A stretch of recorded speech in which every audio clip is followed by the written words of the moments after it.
Semester exam जैसे ही खत्म हो जाएंगे तो माँ के साथ एक हफ्ता रह कर आऊंगी मैं।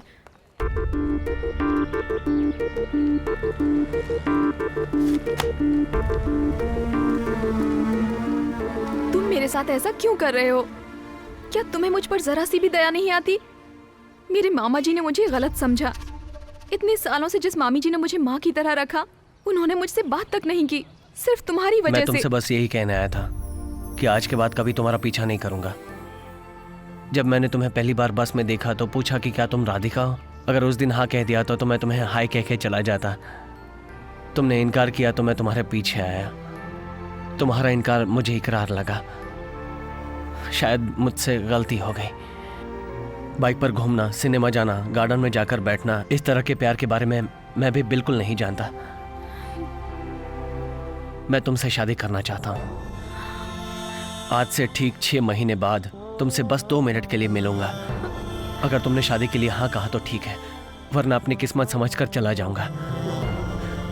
अगर मर्द पर मुसीबत आती है तो उस तक ही रहती है, लेकिन लड़की पर मुसीबत आती है तो पूरा परिवार परेशान हो जाता है। मेरी भी एक बहन है, मैं अच्छी तरह जानता हूं। तुम्हारी परेशानी समझ सकता हूं।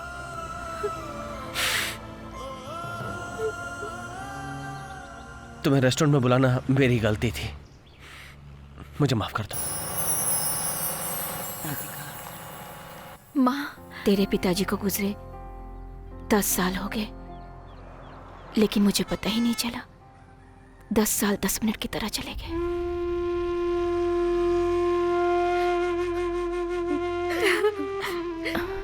रो मत बेटी, रो मत। क्यों रो रही हो तुम लोग? मेरा बेटा मर गया इसलिए? नहीं बेटा, तू मेरी पोती नहीं, मेरा पोता है। हिम्मत से काम लो, दिल में विश्वास रखो, ऊपर वाला सब अच्छा करेगा। अरे जल्दी कीजिए, अगर ये बस छूट गई तो ऊपर में ही बस मिलेगी। दूसरी जात वालों को क्यों शामिल किया गया? क्या हुआ? मालिक मुझे ही देख रहे हैं। यही वजह है कि तेरी शादी नहीं होती है। माँ जी आप देखिए, आप देखिए मुझे, देखिए।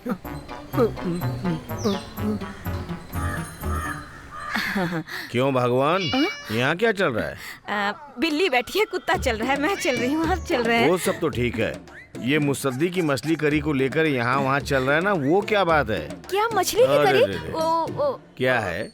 मैं तुम्हारी मछली करी की खुशबू सूंघ नहीं सकता या फिर ढोल की आवाज सुन नहीं सकता? मैं श्रवण के लिए भेज रही थी, कभी कभी भेज दिया करती हूँ। उसको मछली की करी बहुत पसंद है ना। तुम में अकल है या नहीं है? अगर उसमें कोई कुछ मिला दे तो क्या होगा? 2 मिनट के अंदर तुम्हारी खत्म हो जाएगी कहानी किस्मत की। अरे बाप रे, मैंने तो ऐसा सोचा ही नहीं। खा ले मेरे भाई, खा ले। इतनी गर्मी में इतने परेशान होके तू खाना लाया, पहले तू खा ले। तू मुझे कितना भी मारे पीटे, लेकिन खाने के वक्त हमेशा तू मुझे पहले खाना खिलाता है। मैं तेरे इस प्यार पे मर मिटा हूँ मेरे दोस्त, मर मिटा हूँ। क्यों गणेश, खाना टेस्टी है ना? अबे माँ ने बनाया तो अच्छा ही होगा ना। हाँ हाँ, खा खा। तुझे चक्कर आ रहा है क्या? बिल्कुल नहीं भैया। मुझे लग रहा है तुझे चक्कर आ रहा है। वो किस लिए? सच कहूँ तो मुझे लगा कि हमारे दुश्मनों ने खाने में जहर मिलाया है, इसलिए तुझे पहले खिला दिया। खाने की थोड़ी टेस्टिंग हो जाए, है ना? क्या खाने में जहर है कि नहीं है उसका टेस्ट करने के लिए तूने मुझे चुना? यही तेरा प्यार है? 100 मील दूर से खाना आता है और तुमको इसकी कदर भी नहीं है। जिया जी, सादा भोजन उच्च विचार खाओ ना। शेर भूखा मर जाएगा पर घास नहीं खाएगा। तो क्या खाओगे, हमारा भेजा? मेरी सारी जमा पूंजी इसी जमीन पर लगी थी।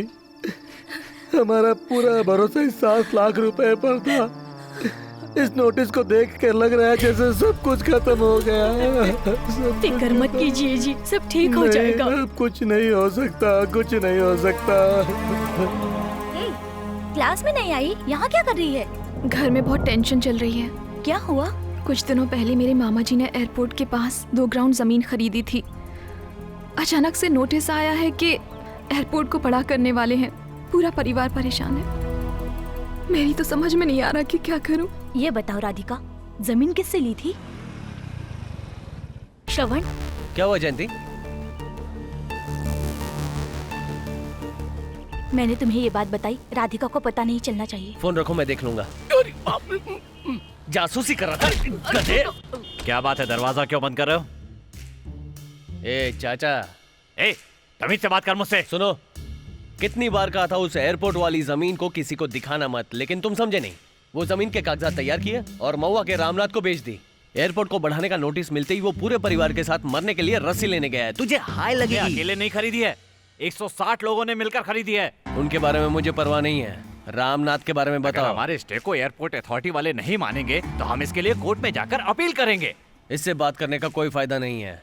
सुन गणेश, हाँ। जल्दी जेसीबी राव को फोन लगा। अभी लगाता हूँ। अच्छा चाचा, पिछले साल गांव में घर बनाया था, खर्चा कितना हुआ था? 20 लाख। लेकिन तुम क्यों पूछ रहे? हाँ, उस 20 लाख के घर को 4000 में फिक्स कर दूंगा। क्या कहा? आधे घंटे जेसीबी के लिए 3000, पेट्रोल के लिए 1000, तोड़ने के लिए कह दूंगा, तोड़ देंगे। सिंपल है। क्या बकवास कर रहा है हेलो, तू? जेसीबी राव साहब हैं क्या? हाँ, उनको जरा बोलिए 6 घंटे के लिए वो चाहिए, लाइन पे बने रहे। मेरा काम कर दो वरना जेसीबी घर में घुस जाएगा। एक नया घर तैयार हुआ है, उस घर को तोड़ना है। नए घर को क्यों तोड़ना है? उसका वास्तु सही नहीं है ना। अच्छा बताओ मुझे क्या करना होगा? वो रोता हुआ परिवार मुस्कुराना चाहिए, वरना डीजल डाल के तैयार है। अरे फोन बंद करना। देखिए सर, आपने 2 साल पहले जमीन को 7 लाख में खरीदा था, मैं जानता हूँ। आज इसकी कीमत भले ही 10 लाख रुपए है, लेकिन मैं आपको 8 लाख रुपए ही दे सकता हूँ। अपने ओरिजिनल डॉक्यूमेंट दीजिए और इस पर साइन कर दीजिए। चलो साइन करवाओ। ये लीजिए। Thanks sir. अगर किसी मंत्री के पास गए होते तो मैं कभी नहीं डरता, लेकिन इन लड़कों के पास किनसे? सेल फोन से इतने बड़े बड़े काम करवा लेते हैं। बोल राधिका। वो जमीन वाली प्रॉब्लम सॉल्व हो गई है। ओनर खुद ही आकर सेटल करके चला गया। किसी ने रेकमेंड किया था। समझ नहीं आ रहा कि खुशी के मारे क्या करूं। एक काम कर, सिद्धिविनायक मंदिर जा, प्रसाद चढ़ा, नारियल चढ़ा, तेरे मन को शांति मिलेगी। ठीक है। आपने सही कहा, एमएलए साहब गलत रास्ते पर जा रहे हैं। नदी से बालू निकालने का कॉन्ट्रैक्ट इसने अपने बेनामी कंपनी के नाम पर ले रखा है। हर दिन 250 गाड़ी का परमिट लेकर 400 से 500 गाड़ी निकाल रहे हैं। सारा बालू दमन से हैदराबाद जा रहा है, वो भी ट्रकों में भरकर। हमने सारे चेक पोस्ट पर पूछताछ कर ली है। तहसीलदार को मैं साथ लाया हूँ। बुलाओ। बताइए सर। साहब नमस्ते। ये सब क्या हो रहा है? राजनेताओं के सामने हम क्या कर सकते हैं सर? एक सरकारी ऑफिसर को ऐसी बातें नहीं करनी चाहिए। हमारे जिले में नदी का पानी बिल्कुल ही नहीं आता, जिसके कारण खेती करना मुश्किल हो गया। अब रह गई बात वहाँ के बालू की। अगर ये लोग बालू निकाल लेंगे तो क्या होगा? पानी कहाँ से आएगा? नदी से बालू निकालना माँ के गर्भ को उजाड़ने के समान होता है। कहाँ है राजकिशोर? बेटा, अभी उससे कुछ भी पूछोगे तो कहेगा वो कुछ नहीं जानता। सब उसके बेनामी कंपनी के नाम पर हो रहा है। थोड़ा धीरज रखेंगे तो उसे रंगे हाथ पकड़ सकते हैं। ठीक है। भैया आपके लिए एक मैसेज आया है।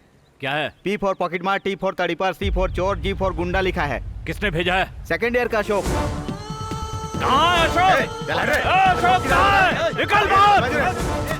अरे अशोक कहाँ है? नहीं किया, बसंत ने किया है। चलो रे, सब लोग यहाँ जल्दी आओ। पूरा कॉलेज वाले इधर आओ। किसी ने मुझे फॉरवर्ड किया था भैया। नहीं पता तेरे को? 30 सबको मार खानी पड़ेगी। मैंने फॉरवर्ड किया था। सबका मोबाइल चेक करे। किसने भेजा? कल कैंटीन में मैंने मंजू को भेजा था और पता नहीं उसने किस किस को फॉरवर्ड कर दिया। ये क्या किया तुमने? अगर किसी के इनबॉक्स में ये मैसेज मिला तो उसे नंगा करके खड़ा कर दूंगा। बोलो जयंती। ये किसका नंबर है? उस मैसेज को मेरे नंबर पर भेजो। मैं राधिका को फॉरवर्ड करता हूँ, उसे डिलीट मत करना। क्या रे, ये नंबर तेरा है? ये किसका मोबाइल बज रहा है? श्रवण का मैसेज। समझ नहीं आ रहा। चुप करना। करो। मुझे नहीं पता भाई। कहाँ जा रहा है? मुझे नहीं पता। तक पता नहीं मैं चलेगा। नहीं कोई यहाँ जानता से नहीं जाएगा। सर, मैंने कुछ नहीं किया। इसका मोबाइल चेक करो। मंजू भेजी है भाई। तुमको किसने मैसेज भेजा था? हाँ? राधिका। तूने मैसेज भेजा था? वो मैसेज मैंने फॉरवर्ड नहीं किया। मैं नहीं जानती। 9824444612। ये किसका फोन नंबर है? मुझे नहीं पता। किसका नंबर है ये? बॉस, मेरा नंबर है बॉस। वो मैसेज मैंने तैयार किया था।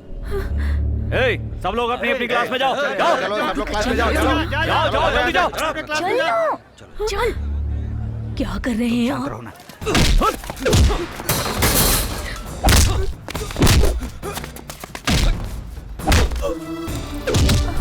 चल ना। मैं अभी जाकर सच बता देती हूँ।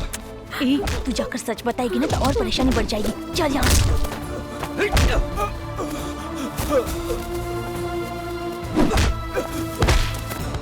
पीटर जाने दो उसे। पीटर छोड़ो छोड़ो। समझा दो इसको। पीटर जानते हो ये कौन है? चाचा कुछ मत कहिए, गलती मेरी है। गलती है? कह रहा हूँ ना ऐसा नहीं होगा। लेकर जाओ इसे। जानता नहीं किससे पंगा ले रहा है। आओ श्रवण, आओ।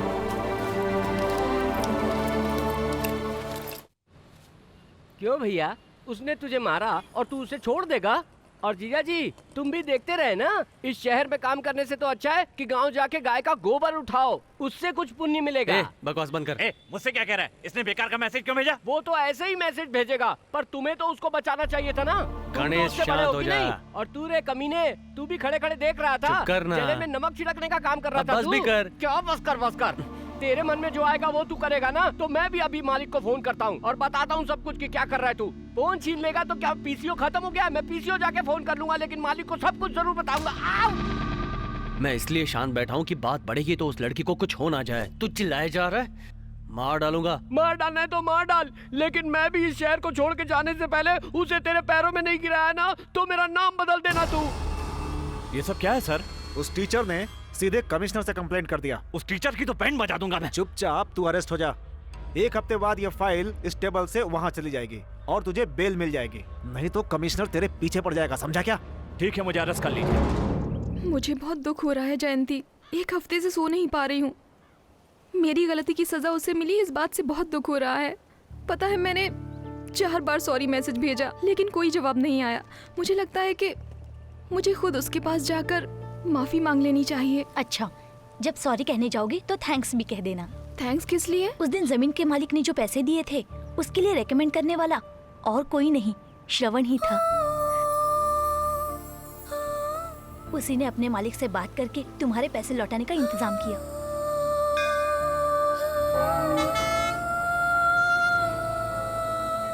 राधिका, पता नहीं इसका ध्यान कहाँ पर है। क्या सोच रही हो?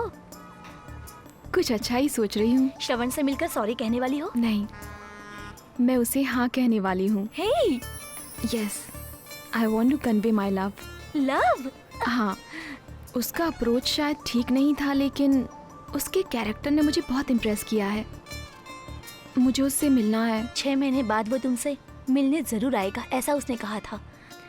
उस दिन मैंने कैलेंडर देखा तो 1 अप्रैल थी, फूल्स डे। मुझे लगा कहीं श्रवण को धोखा ना मिले, लेकिन तुमने अपना फैसला बदलकर बहुत अच्छा किया।